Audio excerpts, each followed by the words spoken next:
Tudo bem, pessoal? De volta aqui no canal do Sormani. Você sabe o endereço, né? @Fábio Sormani Oficial, @Fábio Sormani Oficial. Conta pro pessoal aí que você conhece, que é santista ou que gosta de esporte, gosta do meu trabalho. Conta pra eles e diz que eu tenho esse canal agora no YouTube, tá? E não se esqueça de dar o seu like, que é muito importante para ajudar a propagar esse canal. Dê seu like. Acione o sininho para saber quando é que eu estou soltando um novo vídeo, mas se inscreva também. Vamos ajudar esse canal a crescer, tá bom? Eu conto com vocês. Bom, é tarde, né? Tarde da noite desta terça-feira, na verdade já entramos na quarta-feira, porque eu estou começando a gravar meia-noite 15 de quarta-feira. Eu estava assistindo o jogo do Sub-20, né, da Copa do Brasil, entre Santos e Corinthians. O jogo foi no Parque São Jorge, né, na Fazendinha, como era chamado antigamente. E o Santos vinha de uma derrota de 2-0 para o Corinthians no jogo inicial, nas quartas de final, na Vila Belmiro, por 2-0. O Santos ia ganhar por 2 gols de diferença para levar a decisão para os pênaltis ou 3 gols para se classificar para a semifinal do campeonato. O Santos abriu 2-0 logo de cara. 2-0 logo de cara, tomou um gol, fez 3-1, depois tomou uma virada para 4-3. Para 4-3. E aí eu peguei e postei, né, no meu Twitter, né? O Santos acabou de ser eliminado pelo Corinthians na Copa do Brasil Sub-20. Perdeu por 4-3, fora de casa, né? Depois de um 0-2 na Vila. O feminino do Santos, também pela Copa do Brasil, foi batido pelo Corinthians num 5-0 agregado. 3-0 na Vila e 2-0 no campo do Corinthians. E aí até escrevi, né? A próxima vergonha será no dia 25 de outubro, no Itaquerão, quando o Santos vai enfrentar o Corinthians pelo segundo turno do Campeonato Brasileiro. Ou seja, rapidamente, 6 jogos, muito possivelmente 6 derrotas, tá? O Santos tem se mostrado um freguês não apenas do Corinthians, né?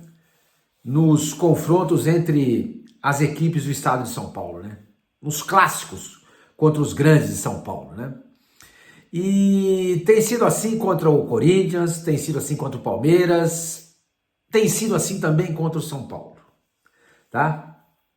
Eu até recebi, depois que eu postei esse tweet a respeito do confronto contra o Corinthians, um amigo meu palmeirense pegou e mandou uma mensagem para mim, né? Mandou pelo WhatsApp, né?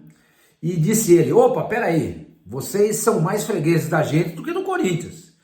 Nos tiraram da fila na Copinha e perderam a final da Libertadores. E nunca ganharam do Abel. É verdade também. É verdade também. Tá?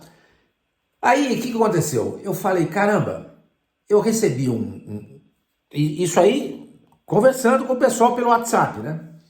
Recebi de um amigo santista, que também entrou na conversa, que é um grupo que nós temos de amigos, né?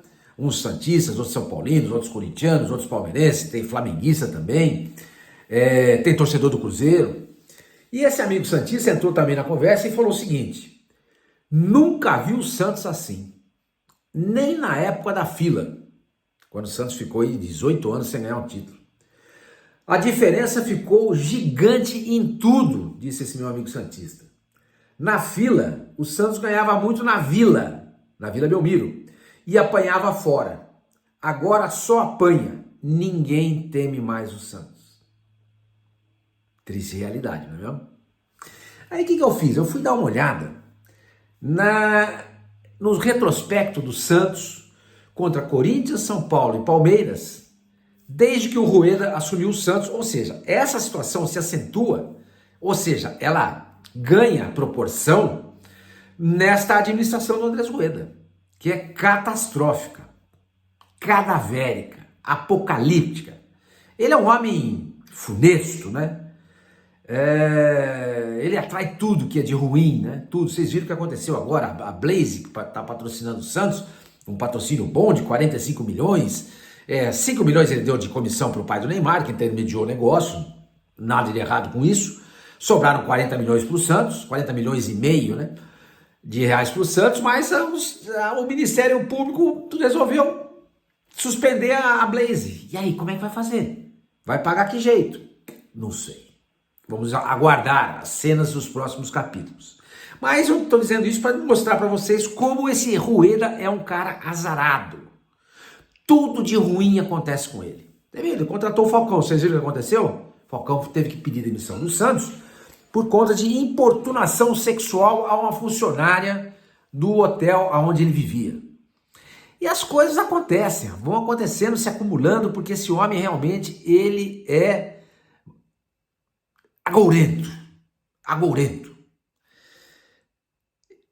E aí eu falei, caramba, vamos dar uma olhadinha nesse retrospecto do Santos contra esses times na época do Rueda. Olha só o que eu descobri. Desde que o Rueda assumiu o Santos enfrentou o Corinthians em 11 oportunidades. Foram 3 vitórias do Santos, 3 empates e 5 vitórias do Corinthians. Tá? Em 11 jogos. Aí eu fui olhar o retrospecto do Rueda contra o Palmeiras. Tá? Do Santos, do Rueda contra o Palmeiras. O Santos nunca venceu o Palmeiras na gestão do Rueda. Nunca. Nenhuma vitória, ou um empate apenas, que foi o último jogo entre eles, na Vila Belmiro, pelo Campeonato Brasileiro deste ano. Tá? Um empate sob o comando do Odair Hellmann. E 8 derrotas. O Santos vinha de 8 derrotas seguidas. A primeira delas, vocês se lembram, na final da Libertadores em 2021, no Maracanã por 1-0. Aí eu fui olhar contra o São Paulo. Contra o São Paulo, 9 jogos também. 3 vitórias, 1 empate e 5 derrotas. Aí eu peguei e somei tudo. Total da era Rueda. 6 vitórias, 5 empates e 18 derrotas em 29 jogos. Isso dá um aproveitamento de 26,4%. Ridículo, né? Ridículo, né?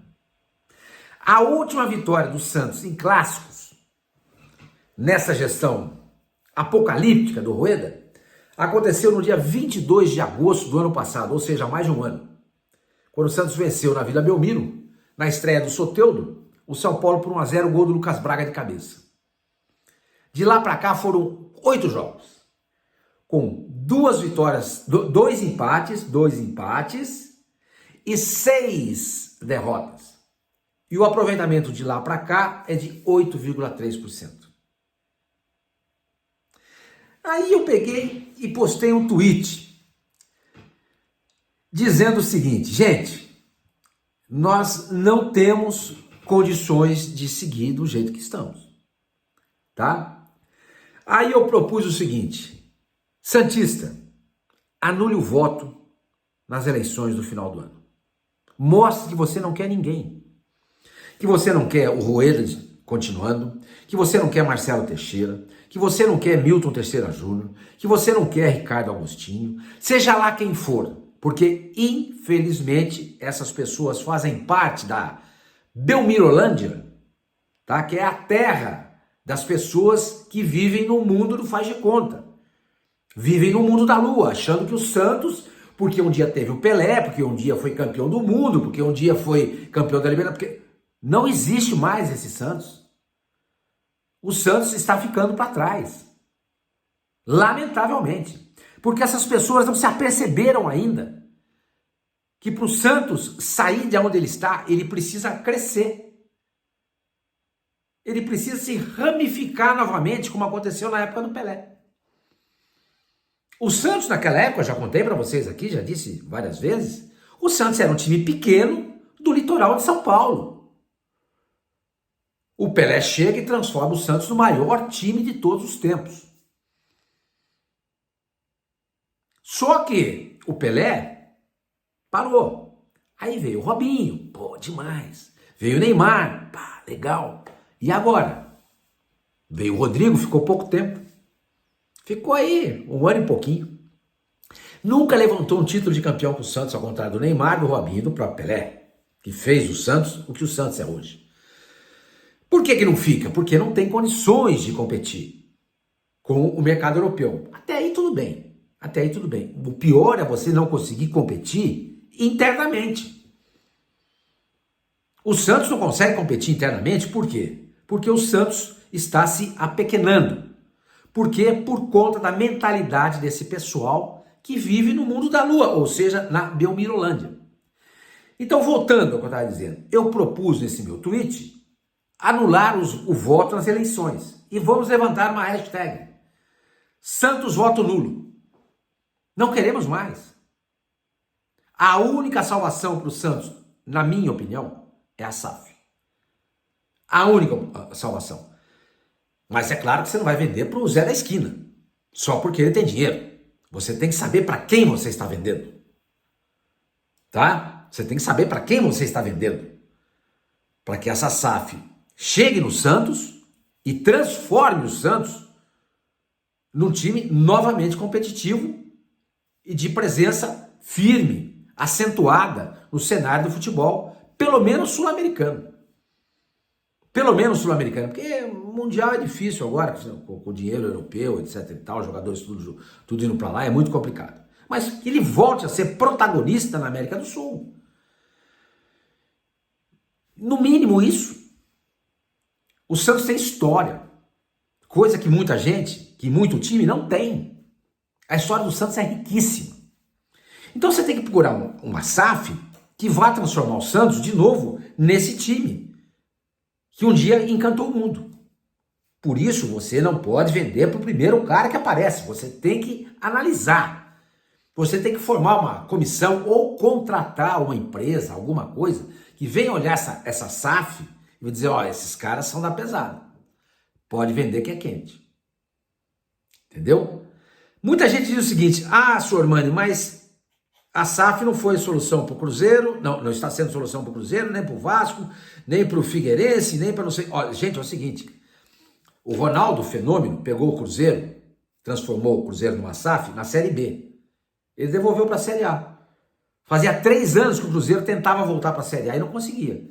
Nas mãos do Ronaldo, que transformou o clube numa SAF, o Cruzeiro voltou. Tá cambaleando? Tá cometendo seus equívocos? Tá cometendo. O Vasco da Gama é a mesma coisa. Tava lá, marcando passo na Série B. Veio a SAF, devolveu o clube para a Série A.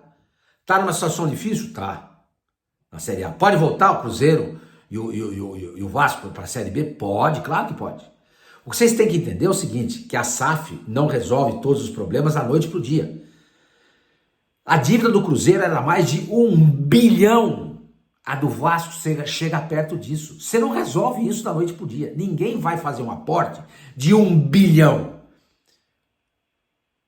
Uma SAF chega e fala assim, eu vou aportar 1 bilhão ou 1 bilhão e pouco. Mas isso não vem na hora.